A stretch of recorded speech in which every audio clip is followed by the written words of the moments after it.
You're listening to Sith Disturbers, more jammed transmissions from the Farce users at the Tumbling Saber Podcast.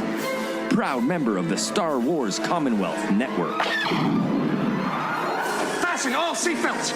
Seal all entrances and exits. Close all shops in the mall. Cancel the three-ring circus. Secure all animals in the zoo. Give me that, you petty excuse for an officer. Now hear this. Here come the Sith Disturbers. Sir, had you better buckle up. Now buckle this. Sith Disturbers Podcast. Go!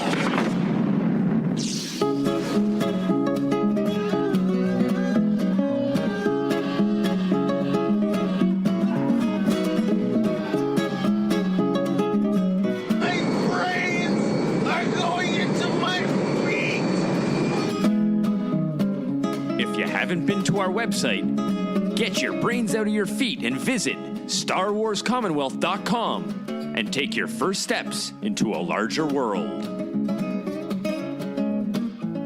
So you're so busy this weekend. Tell me you spent some time out in the boat, cruising around this beautiful weekend. I did. Nice. Yeah. You loving it? It was cool, man. It was fun. It's fucking challenging, man. It's pretty awesome.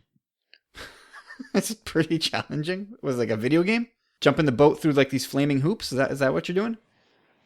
No, well, it's just basically, it's not like driving a car, right? Like, it is and it isn't. Like, I think the similarities end at steering wheel. Yeah, pretty much. But, yeah, I mean, cruised around for like, I don't know, 2.5 hours. I'm super sunburnt. We just booted around and then park for like, 30, 40 minutes, chill, eat, boot. I started it up today and like, it has to run for like 10 minutes before you can go out. And you even hear it too. Once it hits its temperature, like the motor just completely changes its tune. It's just like, then it's like purring, it sounds good. Before that, it's like super rough. But anyway, I turned it on and it's running for like 3 minutes and all I hear is like this crazy sound. I'm like, what the fuck? Turn it off, wait a bit, turn it back on. It's okay. Then it does it again. Then I'm like, okay, like this is bad. And then I start talking to some guy, the guy that we rent the dock from, And he's like, oh, let's go check it out. Like I already checked all the oils, like before you jet, like make sure everything's topped up and whatever. And I'm like, I already checked all that and like we're checking the belts. And then we turned it on. And I let it run for like 20 minutes and it didn't do it again. And then he told us, he's like, well, he's like, nothing seems wrong. He's like, go out and if something happens, like call me and I'll come pick you up. We were like, all right, cool. Let's give it a shot. We didn't want to fucking waste the day. So fucking went out and everything was cool. Thank God. Oh, that's good. Yeah, I think it was just a belt that was slipping. No run-ins with any sea monsters? No Russian subs? No, but it is kind of cool. It's like a big traffic lane for big boats, which is kind of neat. But no, lots of bugs. That was kind of gross at a point. That's why I kept on having to move around, man. Like, especially with the suntan lotion. It's like they stick right to you. I was like, this is disgusting. For the most part, it was pretty... I still have a bit of anxiety about it. I'm not going to lie. Like, it's my family on board. Driving a boat is tough.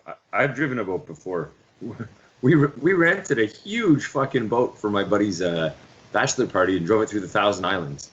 Like a 50-footer. Nice. And we had to drive it like... Yeah, and we had to drive it like through like very, very, very busy waters that weren't... Anyways, driving a boat is very challenging. Yeah. And like, like I said, it's like... I got my wife and my kid on board too, It's not like if anything goes wrong, it's not like I'm gonna be asked like who do you think they're gonna be looking to, basically, But you said that your wife knows how to drive a boat. Well, I mean, yeah. That was part of the reason why you were so confident in buying one. I know she knows how to drive it. It's all good. Well, yeah, that's obviously changed. I've become the captain. On open water, it's fun. That's obviously changed. I've become the captain. You be careful when you say stuff like that, though, because now if it gets dinged up, it falls on the captain. You know that, right? Yeah. Well, it already did get dinged up a bit, so. What? Yeah, I mean, whatever, man. I got in the water yesterday, bro. You I got fucking in got the water? Yeah, I got in the water. I took off the propeller. I was up to my nipples in 55-degree water. This is like spacewalk. Yeah, it's cold. It was I was like numb right away. I was just like, and it wasn't working. You know, I'm not like a mechanic, and I was getting pretty frustrated. But finally, it worked, and yeah, I put it all back together, man, with a new 4-blade prop instead of a 3-blade, and I noticed a difference like right away. But anyway, yeah, Dude, it's you a lot should to see a think 5-blade prop. about. 6-blade, 6-second abs. 6-minute ads. Yeah. No! No, not 6. I said 7. Nobody's coming up with 6. Who works out in 6 minutes? You won't even get your heart going, not even a mouse on a wheel. Good point. 7's the key number here. Think about it. Right. 7 7, 11s? yeah. 7 dwarfs? 7, man, that's the number. 7 chipmunks twirling on a branch, eating lots of sunflowers on my uncle's ranch. You know that old children's tale from the sea? It's like you're dreaming about gorgonzola cheese when it's clearly brie time, baby. Step into my office. Why? 'Cause you're fucking fired. Corey, you're one step away from astronaut. Hey man, that's what the guy kind of described it as, you know, when you're docking. He's like, think of it like this guy had ADD, the guy that trained us. Like he was all over the place. He even told us he's like, he was a whack, but he was fun, you know. You need that. But anyway, you think because when you're coming in on a dock, like depending on how you want to park, if you're, you know, your boat's coming in like sideways and you're using the current and all this other shit. So he's like, you got to use your throttle just like a spacecraft, you know, like in space, just like small little psst, like bursts just to kind of get to where you want to go, you know. Like reposition, like That's a good reference for most people because that way they can relate to their experience in space. Well, whatever. I got what he was saying. Docking. No, I got it too. Like docking has been. I haven't got it. I haven't got it on the first shot yet. Anyhow. Wait, like you ran through a few docks? No. When I'm coming to my dock there to No, park you're it, going like shy, probably. yeah, I'm coming in a little too hot. We're coming in too hot. A little too far away. Like just it's tight, man. Where I am, like the other boat's like pretty close. So they said like 99% of accidents, if they're gonna happen, are gonna happen in like a marina or a dock. I heard 99% of accidents were going to happen to your boat. Well, we'll see. They also happen. 99% of them happen because of alcohol-related incidences. Oh, then your boat will be safe. Yeah, you'll be safe because you don't drink. Not. Oh, I won't day drink on this thing. Nancy was drinking today, and I was just like, no, I won't day drink on that, man. I'll pass out on the boat. You drive home. I don't care what happens. That's awesome, Corey. I saved my drinking for the tumbling saber. All right, so shall we get to this?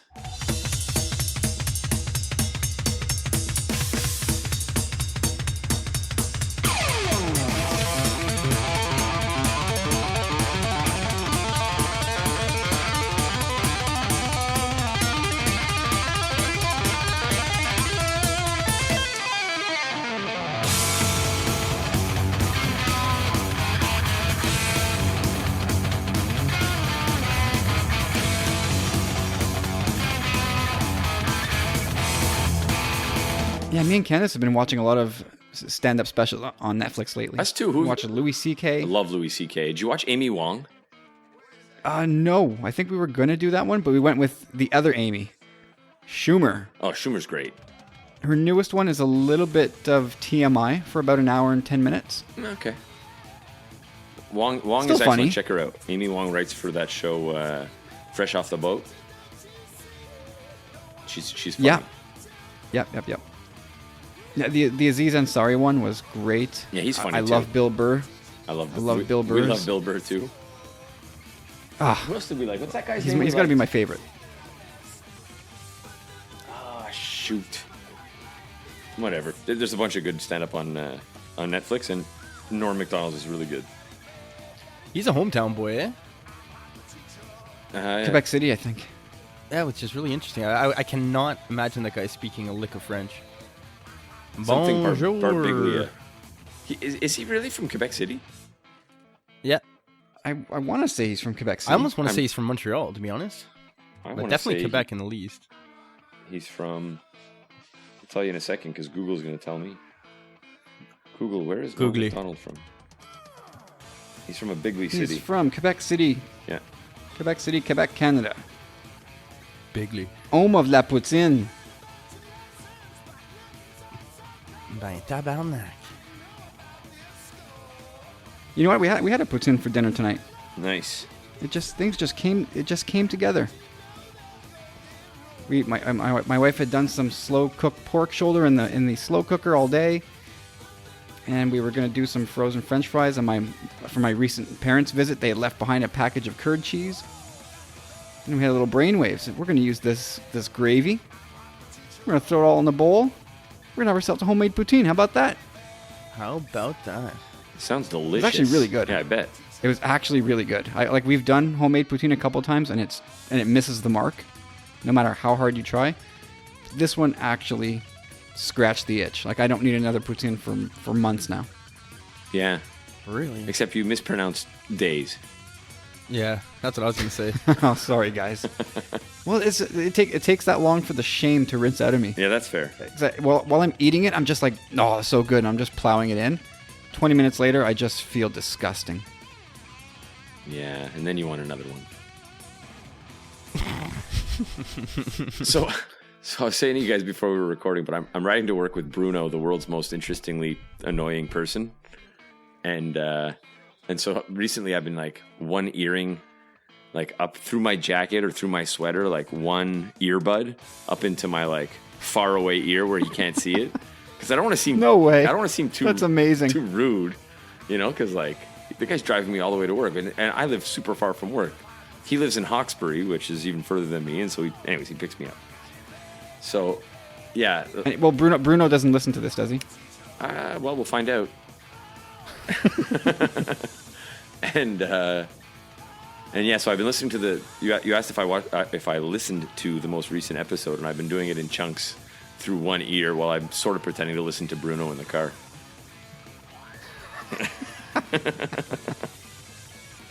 That's amazing. I don't know what That's I'm a very agreeing to. Seinfeld I'm thing. just nodding along. I feel like I'm talking to not my wife, of course, because I don't do that to her because I love her, but like an ex-girlfriend that you would do that to, where you just pretend like you're listening. Oh, yeah. Oh, yeah. Em's in the basement, By by the the end way, unpacking clothes tonight, which is not usually the case, so she can hear this. Hi, Em. Everybody says hi, Em. I am. Yeah. I'm getting that nice smile.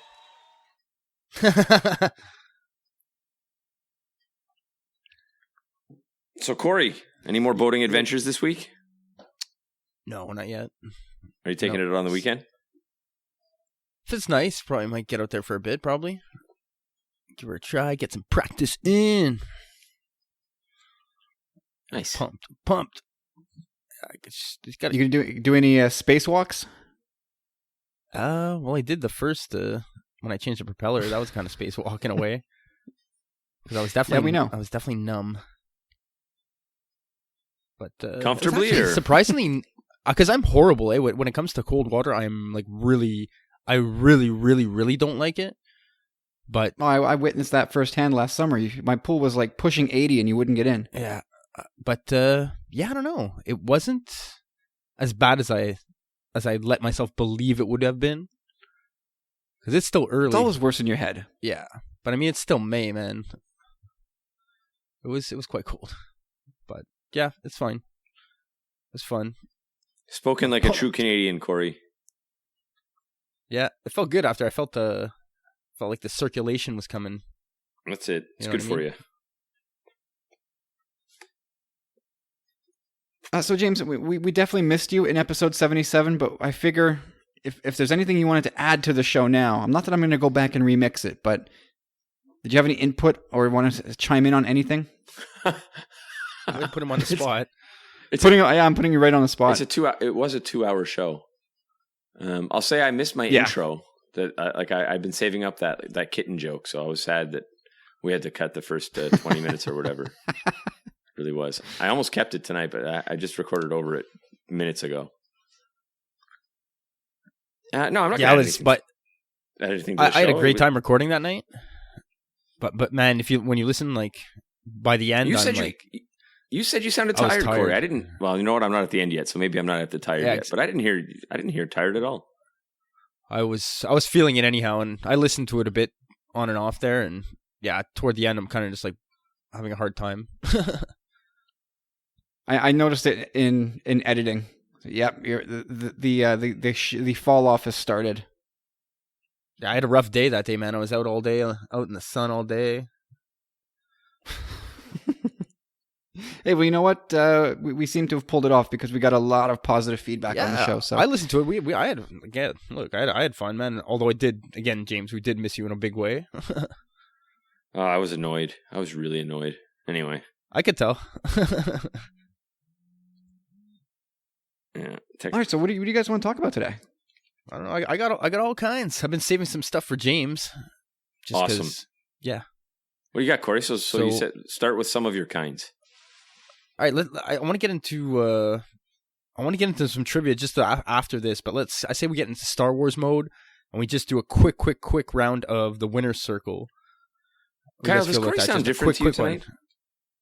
Yeah, Corey does sound different. Why? He sounds different tonight, eh? Like, I don't know, you got your mic settings tuned differently, or Is it low? sounds like you're like pretending to be an adult.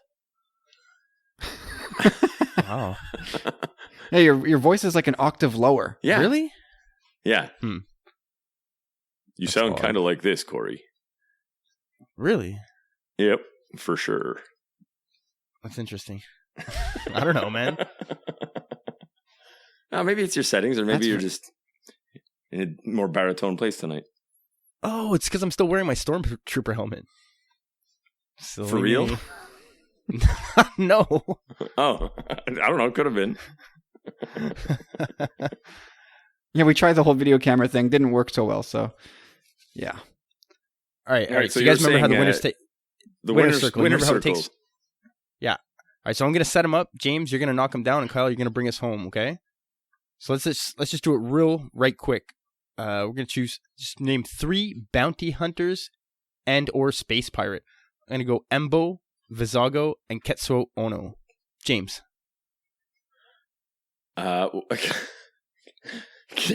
Can you repeat the category? Only because I honestly couldn't even listen to the question because you sound so different to me. It's freaking me out. Maybe Is that really Corey? maybe there is something wrong. I don't know. It's not wrong, but it sounds like your face is disguised. Like I can't see. You know, you're anonymous on TV, and like your face is blurred out. You got like the super deep weird. Anyway. So what the category was bounty Space hunters and pirates? Bounty hunters? Space pirate or bounty hunter. Just name 3 of them. Okay, so Boba Fett and Jango Fett. Oh, was Jango Fett a space pirate or bounty hunter? Yeah, we can throw him in there. He's mercenary, more or less, I would think, but he gets clumped He's in a bounty there. hunter. Yeah. Yeah, and Hondo. I knew it. Yes. I like me some Hondo. Those were easy for me. You always do that. You always leave me the nice ones, Corey. I know. Let's go, Kyle. Orasing, Bosk, and Dengar. Excellent. So we're all warmed up. I get to put in the Feeling crowd the flow. effect. And bask in the sound, guys. That's the crowd cheering. Yeah, we did it. Oh, listen to them. They love us. Oh, that's a pretty long easy, one. though. Did you just criticize your own question? Bah. It's going to get harder as the weeks go on. So be prepared. All right. How's this for a bit of trivia? This is pretty insane. Original concept stuff that George Lucas was putting together for Star Wars, and his original adaptations, he was thinking of using either an all African American cast, then that kind of altered into an all Asian cast, and then he also thought about doing an all little people cast, and then he kind of later admitted that would be Lord of the Rings inspired, which I found kind of interesting, but no, that's not the way he went. What would that be like? What are you talking about? What do you mean? What am I talking about? You got lost in his deep voice, eh? Is this a cool... I can't listen to Yeah, all his I words have to either. admit, I'm I'm just distracted. focusing on like what the difference is. Are you Was that a question? Were you just explaining something? Yeah, that was trivia. I was just wanted to let you guys know that little fact. I thought it was really It interesting. wasn't a trivia And, question. it- That was just a trivia tidbit. Yeah, trivia tidbit. Because it had Lord of the Rings in there. I figured I'd throw it in there for you. Thanks, Corey. I appreciate that. Wow. Duly noted. This is awesome. I can't wait to hear this thing. We'll see how it records anyhow. Maybe it's Skype, who knows. All right, you guys want to hear one more? I've been saving this one for weeks, man. I got to get this one off my chest. I got all kinds more, but we're going to move on after this, I guess. But Is it a tidbit or a question? Or it's a tidbit. I'm just kind of wondering. I'm going to ask you guys the question and see if you guys know. But it's still never really been confirmed. But it's a claim that Samuel Jackson made about a certain. He has certain letters engraved in his lightsaber, so he claims. But this is the same guy that claims that Mace Windu's still alive. But supposedly, yes, that's a bit of knowledge out there that is supposedly true. Did you guys guess what the letters could be on his engraved in his lightsaber? Like an anagram, or 'cause I know what the answer is. An I'm trying to make things a little clearer. 'Cause I think James will get it too once you actually phrase the question properly. Well, it's an abbreviation, or think Pulp Fiction. I really have no clue. Well, supposedly the letters BMF are engraved on it. Bad motherfucker. Yeah. Only Samuel. Sure, it could be. J. Oh, I would believe it. It makes sense. Why not? Bad as in like badly casted, badly acted. He's like, yeah, and make my lightsaber purple too. Is that your Samuel L. Jackson impression? That was awesome. Do more. I guess. You sound like James Earl Jones doing Samuel L. Jackson. What a bigly. Huge. How's that sound like that? Weird. Yeah, eh? All right, what you guys got? What you guys bring to the table tonight? I already told you a funny story You're about asking my me? right ear. Oh, you know what?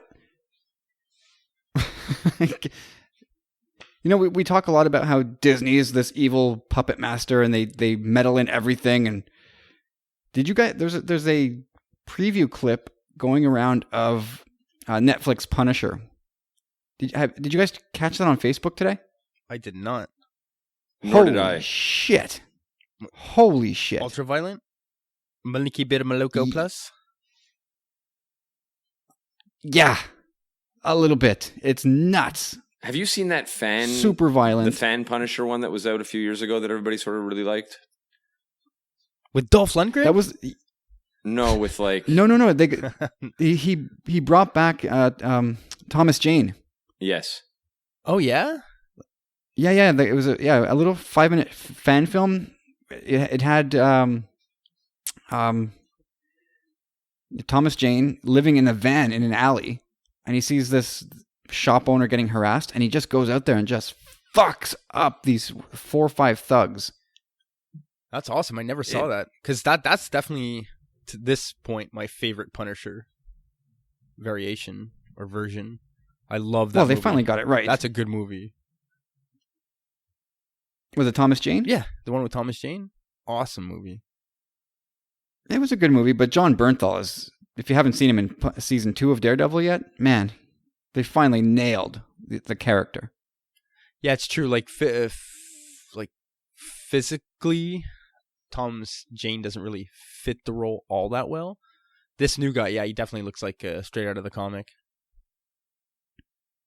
Anyway, so this holy shit, this scene, it's a prison fight. It's him against, I don't know, 6 or 7 other prison inmates, so I can only imagine we're ticked off with the Punisher, who maybe put them behind bars, although arresting people is not his thing. He usually just straight up kills them, but it's another sort of hallway fight. But this one is R-rated, man. Stabbing, like, gory eyes, people's eyes getting poked out. It's brutal.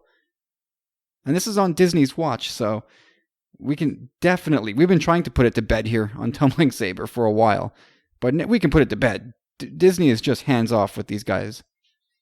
Yeah, they're letting Marvel play in their own things, and I think it's really smart that Marvel's chosen the route of Netflix instead of. And I mean, they're in the ABC market as well, which they got to get something out there for the general public who don't have Netflix, I guess. But yeah, Agents of S.H.I.E.L.D. was surprisingly good this year. They had an interesting approach where they split the season into like 3 miniature arcs. And they branded them that way on TV. It really worked well, I thought. Yeah, but the Netflix stuff has been pretty good. Like I'm still stuck in the middle of Daredevil season 2, and it's been pretty good. Not quite as good as season 1, but I'm Jessica Jones was great. Daredevil season 1 was terrific. Luke Cage, I've heard mostly good things about, but things apparently just went to shit with Iron Fist, which is a shame. But Defenders looks good, so I'm looking forward to that. But anyway, check that out. You'll find it somewhere on Facebook. I'm sure it'll come across your timelines. But holy hell! Man, I think if it's like you're saying, if it's as violent as I'm imagining, that definitely the parent company is staying hands off. Absolutely, and I think they even hinted towards that at Daredevil season 2 because Punisher, spoiler alert, Punisher is in that season, and he shoots a guy at point blank range in the face with a shotgun, and they don't cut away as it happens. Oh wow, that should be pretty. They show it to you. So they definitely introduce a pretty sinister tone with Punisher. By the way, John Bernthal is going to be in Montreal for Comic-Con this year. Yeah, they keep that was actually just good, sort of bigger and better and more diverse talent at that Comic-Con, eh? It's gotten huge in the past couple of years. Like Kyle and I have been consecutively for at least 3 or 4 years now. And the first year we went, it was so, for some reason, it's like things that it was probably the year that the new 52 came out, probably like 2012, something like that. So like all of like fandom was kind of like uniting at that time. The movies were just coming out fast and furiously. The announcement of Star Wars, like they rented the first place we went to, Kyle, where was it? Do you remember?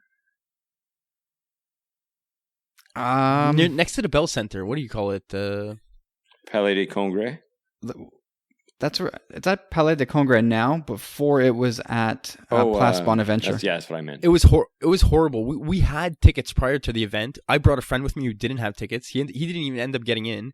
Kyle and I had tickets. We got there probably like 10 a.m. We got in probably past noon. Wow.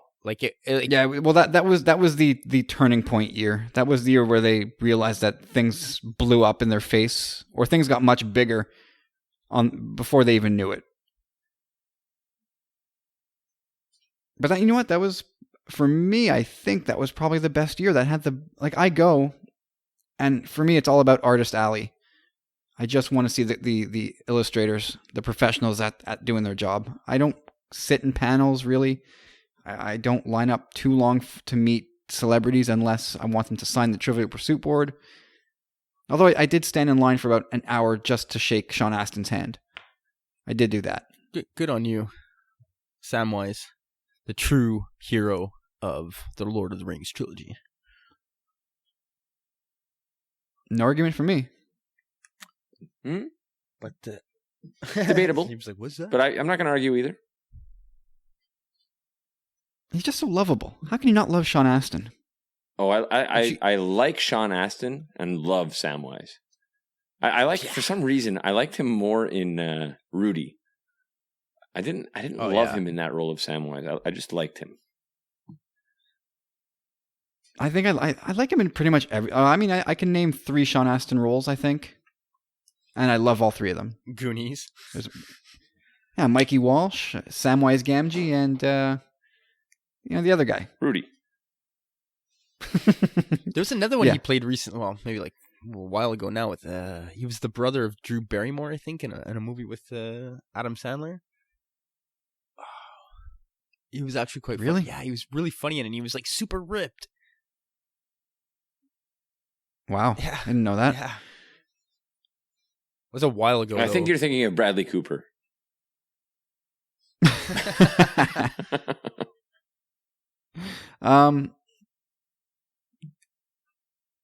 You know, when we stood in line to meet him, you know, my wife and I are like, "Oh, it's Rudy, it's Samwise, it's Mikey Walsh." But for my daughter, it was, what's that dumb bear the on spy Disney? bear. He's not on anymore. I know exactly who you're talking about. Special Agent Oso. Yeah. He's so special. And Raph. He had just started as Raph in TMNT. That's true. But my daughter at the time, she was only 2, I think, when we met him that year, maybe 3. And you know, I'm standing there, I shake his hand, and nice to meet you, and all that jazz. And he said, "Well, my daughter would recognize your voice too." And he knew right away that 3-year-old girl, 2-year-old girl. He busts into Special Agent Oso for her. Oh, that's awesome. But he strikes me as that kind of guy who would like be happy to meet your kids and like be happy to try to make them smile. Like he's a people person. Am I wrong? Oh, he was I mean, I know that all these people, when they come to these things, they're on, you know, like they're on their best behavior, and they're at least given the appearance of being grateful to meet their fans. But he was a prince. He was amazing. Yeah, that's awesome. It's always so cool when people are like really receptive and interactive. He comes across that way. You know those runs. Yeah. You know, like those things that people do. It's like this like jogging thing that people do, and they toss around this like colored chalk or powdered chalk. I forget what they're called. The color run? Is that what it's called? I think so. So anyway, he's a runner. Sean Astin's a runner, and he's like, "Is there anywhere I can like go and just go for a quick run?" And somebody was like, "Yeah, there's this thing called the color run." He's like, "Oh, cool, I want to do that." And he went and did it. That's awesome. And he tweeted pictures the next day. He was all covered in that colored powder. Just randomly. "Oh, I'll go do that." And he apparently packed his sneakers and all that stuff. Gotta I love like him a little more. Yep. He was terrific. He was the opposite of meeting Billy D. Williams. That's nice to hear. So anyway, John Bernthal's coming to Montreal this summer. Elizabeth Henstridge, speaking of Agents of S.H.I.E.L.D. Agent Simmons. Nathan Fillion. He's coming, correct. And this guy's name I can't pronounce, but he was in Agent Carter as well. I forget what his name was. Damn it. Anyways, his name is Enver Gokach, or I don't know. I'm not sure his name. Kevin Eastman's coming too, no? I believe you're right. Anyway, I'm undecided if I'm going to it this year. What? James, you coming? Like I said, it's all about art. It's all about Artist Alley. If it's not a good lineup of artists, but there is some. You can still get your board signed. There's some good. There's a few Star Wars related ones. No, there's a few. Are you sure about that? Yeah. Do tell. Go on. I think pretty much the Grand Inquisitor is going to be there. What's his name? Jason. Is it Jason? Jason Isaac? Yeah. Oh, Jeremy Bullock is going to be there. I'm on the site now. Jeremy Bullock's there, but I've got his signature like 4 times. Humble brag. David Tennant. I guess I could try and score his. That's true too. He plays Howard. the. Oh yeah, Howard Chaykin's going to be there. Howard Chaykin drew the cover for the first Star Wars comic back in the day, like way back, and the 77 or. You own that. Yeah, of course I own that. So go get it signed. Kyle's coming to Comic-Con. It looks like I might have to. James, let's go. Yeah, you got to get that signed. Yeah, I do. Jason Isaacs. Yeah, I guess Grand Inquisitor is worthy of having on the board. Oh yeah. Rise, Kanan Jarrus. Kevin Conroy's going to be there. That's cool. Yeah, it's RoboCop and Batman. No, he's just Batman, eh? Kevin Conroy. Hey, forget it. He's Batman. That's it. Yeah, all right. I'm going to consider going more strongly this time. Maybe I'll just give the stuff to you, and you can go get it signed for me. Yeah, I'll make a little trade for a certain X-Wing pilot. Rhymes with sledge.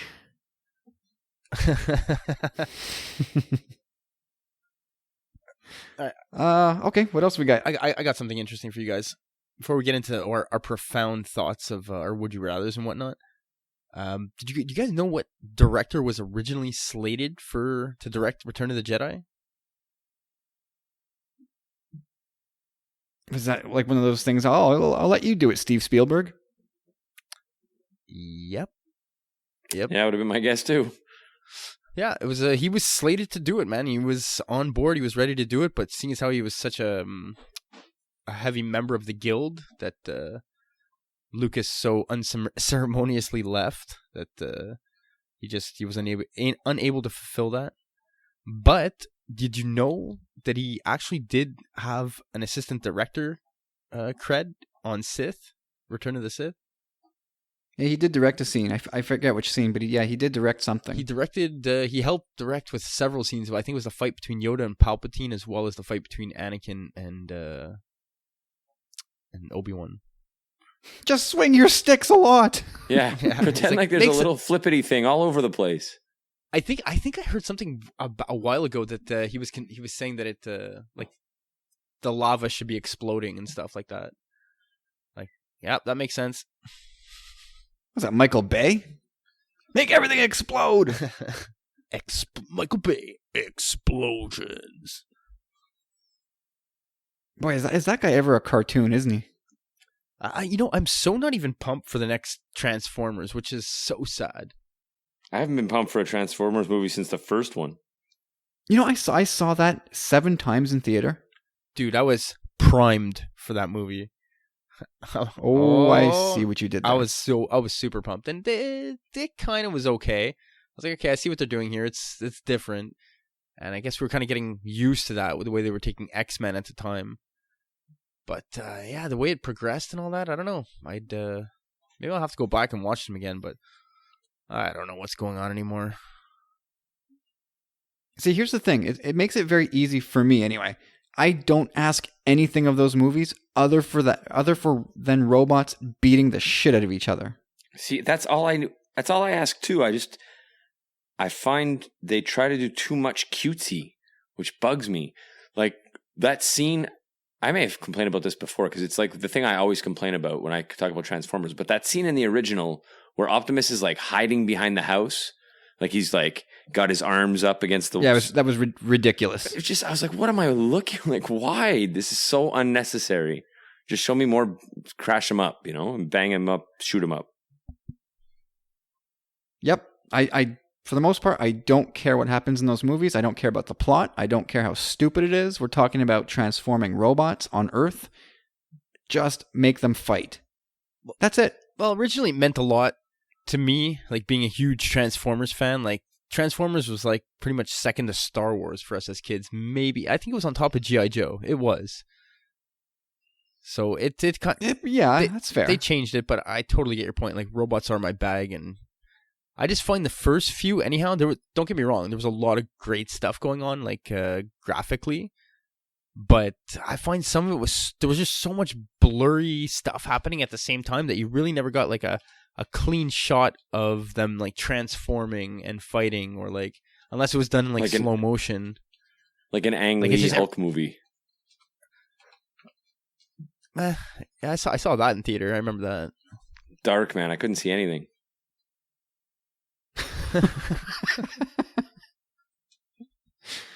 The thing I think I hated the most was seeing Devastator having 2 giant wrecking ball testicles. That to me was just the dumbest thing. I don't even know if I saw that. That's what episode? The second one, the worst one. I mean, and how can you not have noticed their wrecking ball testicles? Well, to be honest, I probably only. What year did that movie come out now? I saw it. I know I saw it in theater, and I don't know if I saw it again since. I'll watch it again. You'll notice. It was impossible to miss the first time. Is it one of those scene-stealing moments where everyone in the crowd laughs, or? For me, it was an eye roll. A reaction. It got a reaction out of people, anyhow. More or less. Anyway, part 3 was okay. The Battle of Chicago. I thought that was all right. A little bit of weird stuff to it, but I thought overall it was pretty neat. I like how they folded in our moon into that storyline. Part 4 was nuts and about half an hour too long. And then part 5 looks scary, man. It looks like Optimus and Bumblebee are fighting. I don't like that at all. Yeah. Man, I know I said I want robots to fight each other, but not the good guys. He's gonna. I Beat can't him so remember who's severely dead that and he's who's gonna- alive. Like, didn't they kill off a bunch of our favorites? Like, isn't Ironhide dead and stuff? Oh, they're all dead. Yeah. Ironhide's dead. Ratchet's dead. Jazz is dead. Jazz, poor Jazz. But whatever. At that point, Jazz didn't make it out of the first movie. No, he got ripped in half by Megatron, but rightfully so. I mean, he was a Pontiac Solstice. I mean, I remember my Jazz Come toy on. as a kid. The arms would always fall out of car mode. Like they would tuck up from underneath, but like they wouldn't stay there. he was my favorite, Oh, that was a pisser. or one of my favorites back in the day. From the good guys, like, you had to love Jazz. Just being you gotta love the second in command guy. The playability of those toys from the 80s, they were tough to beat, man. The best. I can still give myself So much fun. goosebumps if I put myself in that mindset of unboxing those toys as I got them. Do you remember the first Transformer toy you ever got? Actually, I think it was Jazz. So I remember the first one, period. It was Brawn, and it was one of those little tiny ones, and I still have it. What? Yeah. I'll have to show you after. I think my first one was I think it was Cliffhanger. Or Cliff Jumper, sorry. Oh, that was the red yeah, I Bumblebee, remember right? it. Kind of. He was more like, he was a little more sportier. But in robot mode, they The look toy like was twins. identical. The toys were identical. It was just a red paint. But he's not a Nah. he's not a bug. There you go. The toy was. Really? I think so. I'm pretty sure the toy Bumblebee and toy Cliff Jumper, I'm pretty sure were very close to identical. They were That twin was robots, Casey- basically. Casey though. Ca- Yeah, That was Casey Kasem's voice, I think. The original I Cliff think you're Jumper. right. I'm Casey Kasem. I'm Scooby Doo. He was everybody. the medium sized one, the Jazz sized ones. Mm-hmm. Sideswipe was the first one I got of that size, and I still love Sideswipe to this day. Dude, we had so many of them. It was insane. I remember Christmas morning, I got Grimlock when I was like 6 years old. Oh, so cool. Yeah, Oh, yeah, I wanted the we had Dinobots all- pretty bad. I wanted them all. Those I have to say, those are the toys when I go to a Toy Con. And by the way, there's a Toy Con this Saturday in Montreal. Why you tell us so late? Because then you're not going to force me to go. Yeah, I'm gonna force you to go. Yeah, we'll see about that. Anyway, seeing old Transformer toys makes me as excited as seeing old Transformers toys. I'm not going to lie. You just said seeing old Transformers toys makes me excited as seeing old Transformer toys. Well, that's how excited seeing old Transformer toys make me. It just takes over my brain. I can hear you. No, I hear that, man. When we went to that convention not too long ago, I think we spent like 20 minutes at this one booth that was just all vintage stuff where you're just like, wow, like that. I don't even, it was just a far off memory in the back of the recesses of my mind that I forgot it existed. And you're just like, wow, I remember that now. Remember these? Yes. Like, so cool. Okay, well, here's a first would you rather. Forgetting monetary value, would you prefer to have a boxed vintage Autobot of your choice, or say like a vintage Star Wars figure boxed? Now try and like I said, separate the monetary value. Yeah, well, I think I'm gonna go Transformers, to be honest. Not Transformers, Star Wars, to be honest. Like, I'm not collecting Transformers at the moment.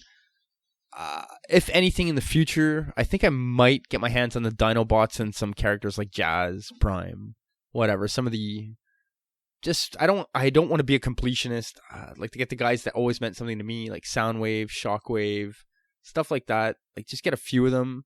But when it comes, there's no comparison at all.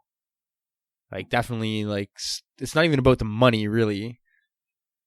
Like, obviously, there's a lot of Star Wars stuff out there that could be worth a lot more, but it's just, I don't know. They're rarer, I find, and more expensive. Well, boxed Optimus Primes, boxed Megatrons, those are pricey, dude. Yeah, they're like, anywhere probably like 3,000 to 6,000, depending on the condition. We saw one last year, or the year before, at Montreal Comic Con for like $2,000, I think. That's not too bad. I'd have to go Transformers as well. I'd probably go for Skyfire because it was my favorite that I ever got as a kid. I think he was renamed Skyfire Jetfire. Was cool. Or the other way around. I think it was Jetfire. Well, no, Skyfire The was toy the was toy I Jetfire. had. Or yeah, that's it. The cartoon was called one, and the toy was called the other. But yeah, that toy was very cool. That was the biggest Transformer I owned as a kid, and I really liked that one. But an original Prime would be cool too. He towered over everybody. I'm looking at that now, and I loved that storyline as a kid. They found him frozen in ice, no? Yeah, they found him frozen in ice, and then what was he? I think he was a Decepticon, and he didn't know, or Megatron convinced him. Yeah, he was a Decepticon scientist. Yeah, but he had amnesia. Dun, dun, dun. Yeah, then he saw through the Decepticons and realized they were all jackasses. Flipped, took out Starscream, but crashed back into the ice by the end of the episode, and that was it for Skyfire. But he came back, I think. No. Yeah, he came back again at some point. Yeah, I don't know. I would have to. Those Transformer toys were super special, man. I mean, obviously, Star Wars toys mean the world to me, but Star Wars toys I would were love to action get my figures. hands. As cool as they were, like, and the Millennium Falcon was a cool toy to have. Transformers as toys were like something new and unique. And I think I'm also biased because in my closet right over there, I have a box full of old vintage stuff. So I have a lot of it. You know, I have no Transformers left except for my one little Brawn figure. I mean, I have some of the newer Transformers, like the ones that came out 10 years ago. Yeah. But not at all the same thing. They released some anniversary stuff. I guess it would be 2016? I don't know. I remember just going to Toys R Us not too long ago in several stores, and they got these gorgeous ones. They're like $50-$60. I've really been thinking about it, but you know, I opened that can of worm of Marvel back a while ago, where I bought like I think 8 Marvel like Legends characters at once, and I haven't been back to. There's so many I want to get, but I'm just it's so hard to divide. Well, in 2009, they had the 25th anniversary line, and I bought the 25th anniversary Optimus, and it's an exact reissue of the old Optimus toy. It's the same toy. Really, eh? So it's kind of like pretty crappy looking. Oh yeah, it's like you completely transform him in like 1, 2, 3, 4 moves, 5 moves, including flipping the head over. Yeah, that's awesome. Just his arms tucked right in, legs bend. Yeah, like the fists come out because they were just like on little posts and they just fit into where the headlights are. So those were just perfectly losable pieces. All right, boys. Anything else? Yeah, what do we got here? I got a few things. What do you guys want to hear? James, you want to play a round of? I created a game last week. I don't know if you listened to the show last week. Let's play, or Corey. 2 weeks ago. Let's do it. You remember this one, Kyle? Best in Showdown? I do.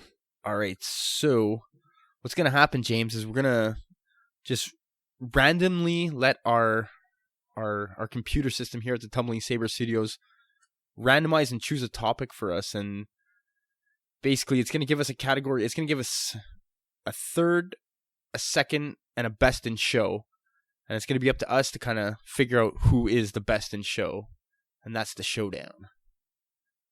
All right, so Kyle, if you will, you want to hit the button? Sure. All right, no whammy. Oh, interesting. All right. Ooh. Okay, so It's given us a specific guideline this time. It's saying it's a battle royale, last man standing in this best in showdown. And the candidates are Boba Fett, Cad Bane, and we got hit with the whammy, and they sent the Predator. The Predator's in the mix. Yeah, that's the whammy. Jesus. For some reason, I remember hearing recently that Boba Fett comes out on top of all bounty hunters in the Star Wars universe, galaxy. I don't know why I heard that or where I heard it, but that's what I heard. So No, you're right. They Yeah, did it what's at that from? That's from Celebration recently. They had some footage of the Clone Wars that, they were planning to do, I think, 8 seasons on the Clone Wars, and they made it to 5 that aired. So they had some really rough footage, and it would have been awesome because Boba Fett's just still a child in this series. So probably by the time the series ended, he would be kind of slowly becoming a man. And Cad Bane he's working with Cad Bane at one point, and Cad Bane just dumps him like whatever. He's nothing, So it'd be cool to have seen him make his mark in the galaxy at that point by taking out Cad Bane and becoming the number 1 alpha bounty hunter. But Predator, I don't know. You got to think that if just regular humans, not that Arnold's necessarily a regular human, but if regular humans can take out the Predator, I think I'm going to give it to trained bounty hunters and put Boba Fett on top of that heap. No. Yeah, I think the bounty hunters are. It's like Weakest Link, where you get dumb people ganging up on smart people. So I think what happens is bounty, like not that Boba Fett and Cad Bane are dumb.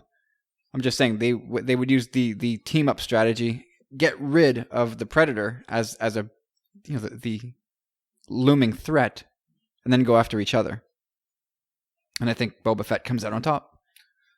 Yeah, you're right. I think Dutch from Predator, Arnold Schwarzenegger's character is, he's pretty special among humans, but I think Boba Fett again is prepared to deal with the alien threat. He's no fool. So yeah, I think he's that movie. That movie terrified me when it came out. Me too. How can it not? Oh, that's the kind of movie that I think you and I God. had to watch together, or else we weren't watching it at all. I remember the first time I watched it was at my grandfather's place, and he had a room. I guess he was a green thumb at that stage of his life, and he just had plants all over the living room. So it really added to the movie, which of course takes place in a jungle for the most part. And Jesus Christ, that movie just scared the hell out of me. Yeah, it was an impression maker. And gory too. Well, yeah, it was, people losing arms. That's the one that stuck with me too. It wasn't like Commando. It wasn't like Commando where people would lose limbs and you would just kind of giggle because it was just ridiculous. Like when I think it was Dylan loses his arm in Predator. Ooh. And I was like, oh, holy shit. Yeah, you're right. It is that character, but dude, each death made an impression. It's so true because you're waiting for each one. They're just getting pegged off one by one. And again, like I am 2.5 years younger than you, so like you were super young, and I'm watching this, and again that one scene to this day still sticks in my head where that arm gets cut off, and the Uzi's still in his hand firing like da, da, da, da, da, and the guy's just like ah! Like I was like, oh boy. Yeah, Carl Weathers, man. That's friggin' Apollo Creed. Yeah. You just don't cut Apollo Creed's arm off. You mean that's Chubbs Peterson? Exactly. Yeah. That's Chubbs. Well, I can go either way. there was no. I got my own back, Dutch.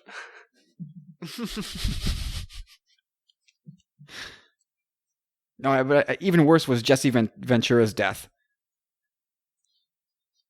How does he go out again? Even to this day, like.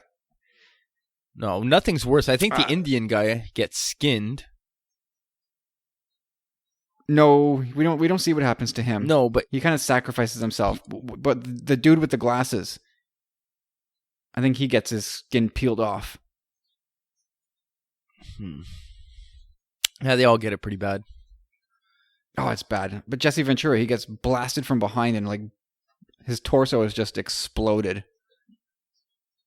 All right, so let's Just brutal. let's bring it full circle now. So I think we had a consensus. That's what the name of the game is. So our best in showdown, Boba Fett. Yep. All right, I like that. Is that 2 weeks in a row for Boba Fett? No, maybe.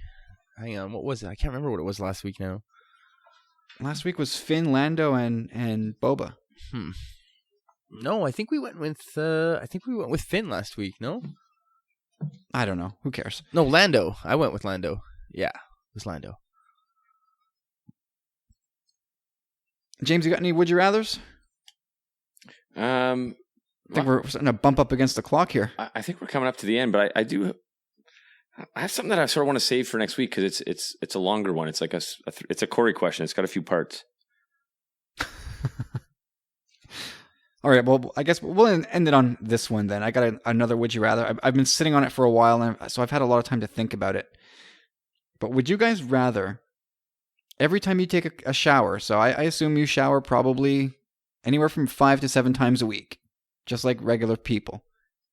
Now, would you rather take those showers, but have them as ice cold water every single time, or would you rather have a shower twice a week, but warm water? Ice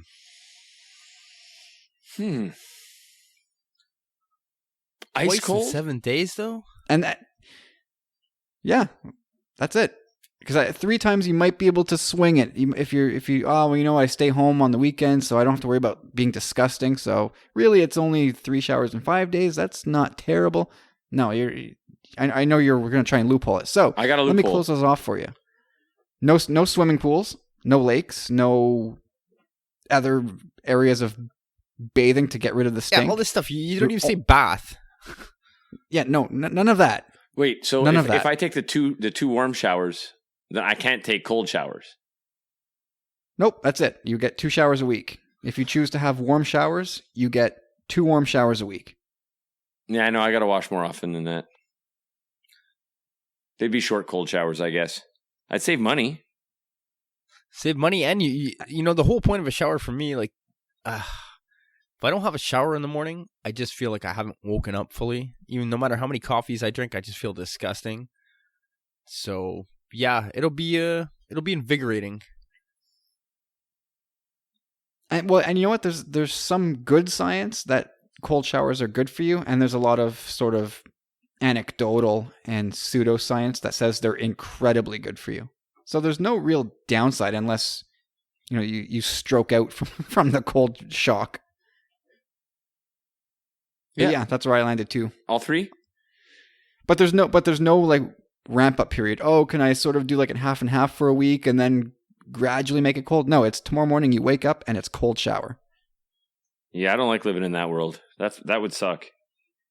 That's tough, man. First world problems, though. Yeah, absolutely.